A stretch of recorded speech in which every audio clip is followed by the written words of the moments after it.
Yo, what's up, guys? KGoodness321 here. How are you guys doing? I know I've been gone for a bit. I've been busy with stuff. Anyways, in today's, let's just get on with this already. In today's video, I'm gonna be talking about Captain America's profile on the Marvel Encyclopedia book. So, at least Captain America's profile. So, let me just get to it. Alright.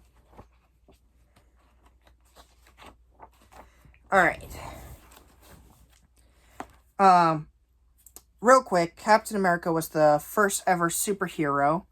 The first ever superhero in the Marvel Universe.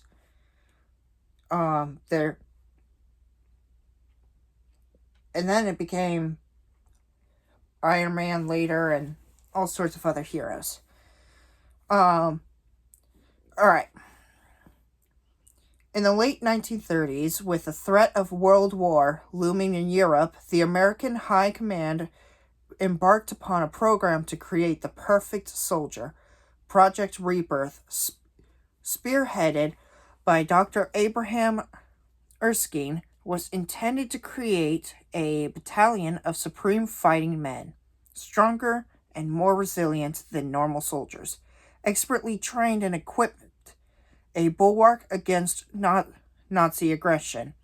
The first test subject for Erskine's revolutionary super soldier serum was a young would-be artist named Steve Rogers, who had attempted to enlist but had been turned away by classified 4F because of his physical frailty.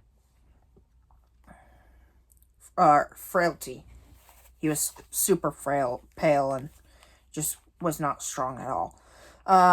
Subjected to Erskine's process, Rogers' body virtually doubled in size as millions of healthy cells were created almost instantaneously. His physique was accelerated to the pinnacle of human perfection. All weakness and deficiency drained out of it. However, the secret test area had been infiltrated by Nazi sympathizers who slew Dr. Erskine, the only person who knew how the process worked. Although Rogers quickly captured the saboteurs, it was clear that there would be no battalion of super soldiers now. Steve Rogers would be the only one. Equipped with a virtually unbreakable red, white, and blue shield, the product of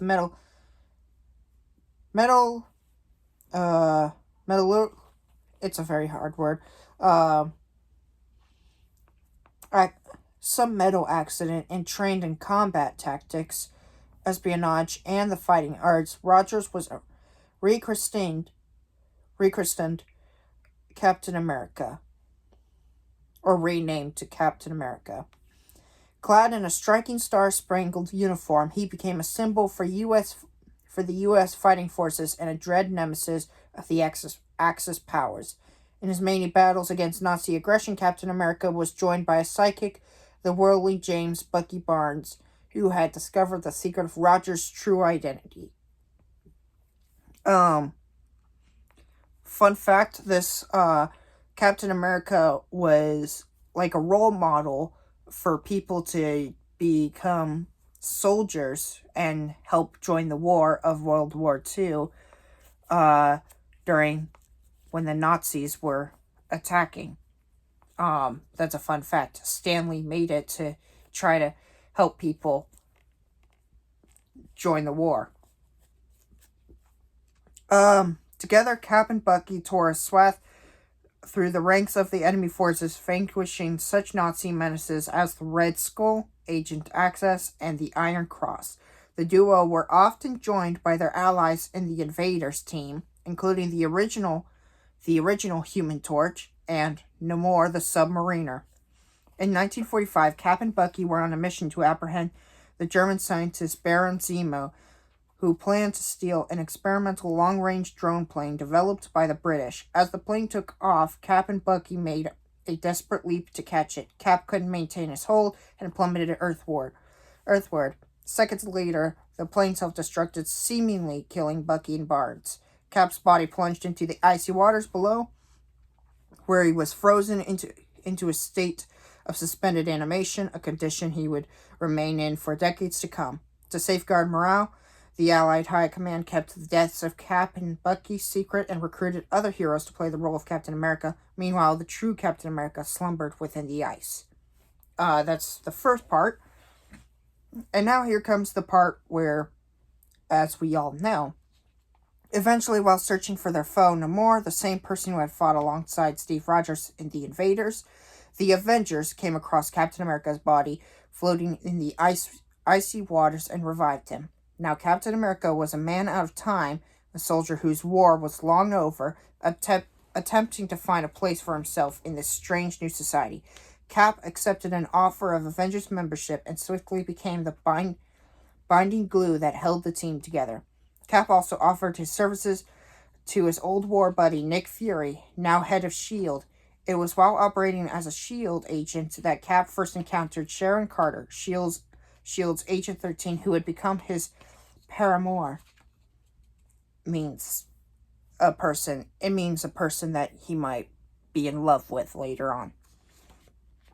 Hailed as the most trusted costume champion of them all, Captain America fought on, struggling to uphold freedom and democracy both alone and with the Avengers, right up until the moment of his death. I'm just going to make sure. Yeah. Alright.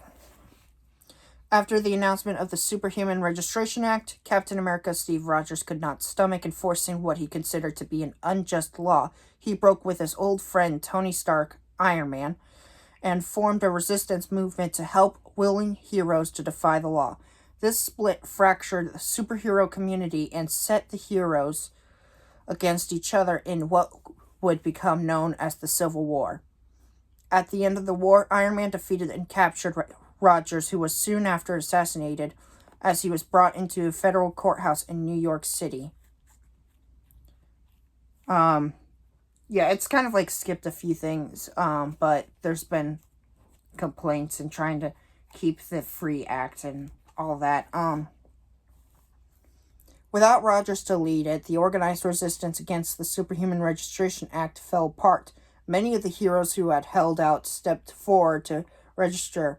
The Falcon, for instance, signed up solely so he could appear at Rogers' funeral. Having seen many people supposedly dying in the past, including Rogers himself, some heroes refused at first to believe that he was dead. It was only after Iron Man and Wolverine, each representing a different side in the Civil War, were able to collaborate, basically confirm Rogers' death, that the reality began to sink in. Although Stark had gone on record stating that no one would replace Captain America, it wasn't long before he went to looking for a replacement with Captain America's costume and indestructible shield in S.H.I.E.L.D. Custody he could give the assignment to whoever he liked. When Stark discovered that Clint Barton, Hawkeye, had somehow survived the Scarlet Witch's disassembling the Avengers, he brought Barton aboard the S.H.I.E.L.D. helicarrier to show him the original S.H.I.E.L.D., revealing that he'd had two imperfect copies made. The first copy sat on the display at the Smithsonian, while the second was to be buried with Rogers. The real S.H.I.E.L.D. was up for grabs. Barton tried out the S.H.I.E.L.D. and becoming the first person to wield it properly after 77 other people had failed. Stark gave Barton the S.H.I.E.L.D. and the costume to try out as he went to arrest Patriot and the new Hawkeye for failure to comply with the Superhuman Registration Acts. At the moment of truth, Barton, dressed in Rogers' uniform and holding his shield, let the two heroes go rather than arrest them. He then gave the shield back to Stark. Unwilling to let Rogers' shield languish in the custody of S.H.I.E.L.D., which he blamed in part of Rogers' death, Bucky Barnes stole it, having returned from his own purported death, after which he had become the Winter Soldier. He used the shield in a few missions of his own. While taking the shield, he ran into Natasha Romanova. I think it's supposed to mean Romanoff. Black Widow, practically Black Widow, with whom he'd had a relationship when they'd been in the employ of the Soviet Union. After S.H.I.E.L.D. finally captured Barnes, Stark surprised him by offering him the identity of Captain America to go along with the S.H.I.E.L.D. Sorry, voice crack.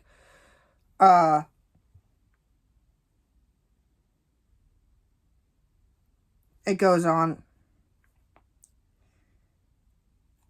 I lost my place. To go along with the S.H.I.E.L.D., Barnes accepted on 2 conditions. First, any secret mental conditioning from his days as the Winter Soldier had to be telepathically removed. Second, he would answer only to himself, knowing that this would be exactly what Rogers would have wanted. Stark accepted the deal. Not feeling worthy to wear Rogers' own costume, Barnes had a new one designed for himself. Unlike Rogers, Barnes was happy to use weaponry of all sorts in his battles, not just the shield. He carried a pistol and a combat knife on his belt, which featured a number of pouches, and he brought in other ordnance as necessary. As Captain America, Barnes foiled the Red Skull's attempt to assassinate both candidates for the U.S. presidency. He also faced off against the Captain America of the 1950s, William Burnside, who had been placed in suspended animation and brainwashed by the Red Skull and Dr. Fastus. Defeating this hero from the past and restoring his mind established Barnes' claim to be the sole Captain America. Barnes then fought alongside the heroes of Earth against the Skrulls during the Secret Invasion, participating in the final battle in Central Park. This was Barnes' first encounter with many of the heroes who had known Rogers and called him friend, and he handled himself well after the Skrulls were driven off. Barnes joined the Underground Avengers team that Rogers had once led. He allowed them to use his secret home in an old warehouse as their base of operations and worked with them under the leadership of Barton, who now called himself Ronin. Barnes also renewed his relationship with the Black Widow and worked closely with her and the Falcon on many of his missions. Sharon Carter eventually learned she'd been brainwashed by Dr. Faustus to shoot Rogers, and that the gun she'd used was a device designed by Dr. Doom that didn't kill Rogers but fixed him at the moment in time. The Red Skull captured Carter and planned to use sympathetic nanoparticles in her blood to retrieve Rogers. She escaped and damaged the machinery involved in the Red Skull scheme. This unstuck Rogers in time and sent him back in time to relive various events in the past. Eventually, the Red Skull managed to bring Rogers back and transferred his own mind from a robot body into Rogers' form. But when the Red Skull tried to kill the new Captain America, Bucky Barnes, Roger broke his control. After Rogers returned, he saw that Bucky had done an excellent job as Captain America and encouraged Bucky to continue. Both men wore the costume through the siege of Asgard at the end of the Dark Reign. Afterward, Rogers let Bucky have the mantle to himself. The president pardoned Captain America for his actions during the Civil War and repealed the Superhuman Registration Act, which had sparked the conflict. At the president's request, Rogers took over from Norman Osborn, see Green Goblin, as the head of national security, because somehow Norman Osborn made S.H.I.E.L.D. the enemy, including Iron Man, and tried to take control, and he did for a bit, but it failed in the end.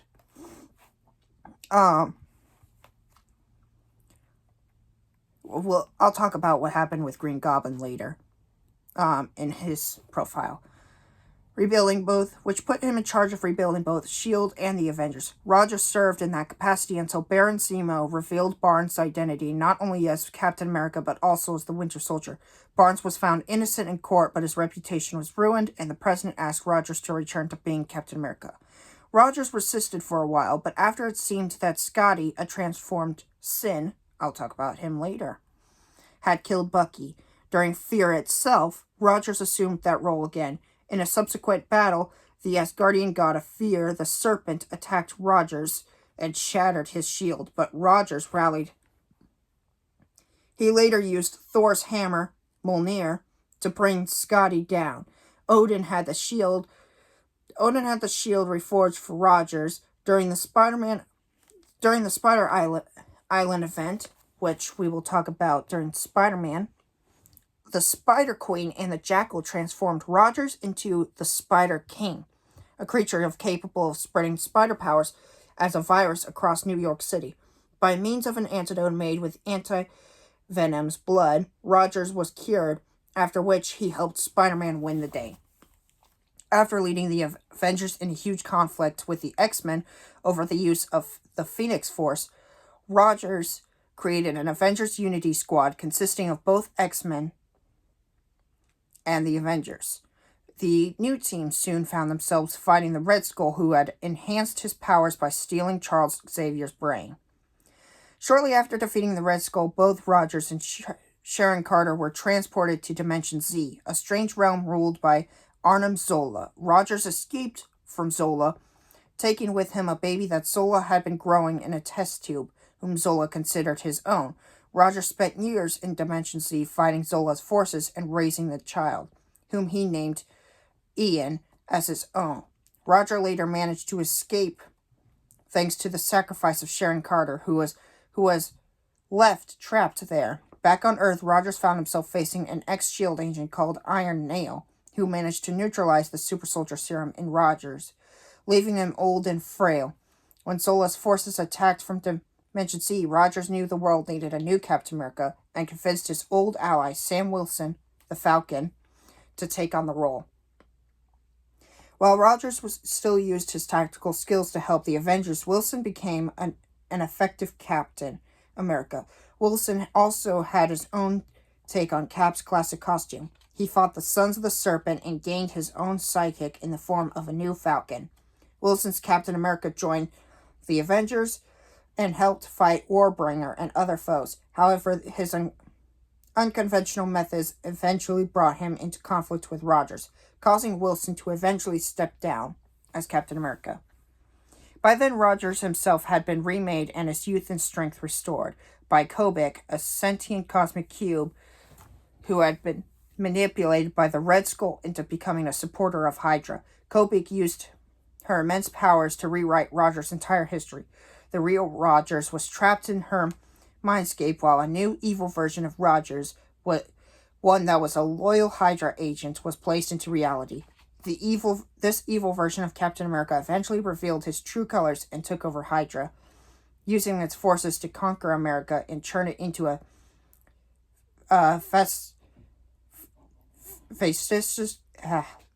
very hard word, an evil state under Hydra control.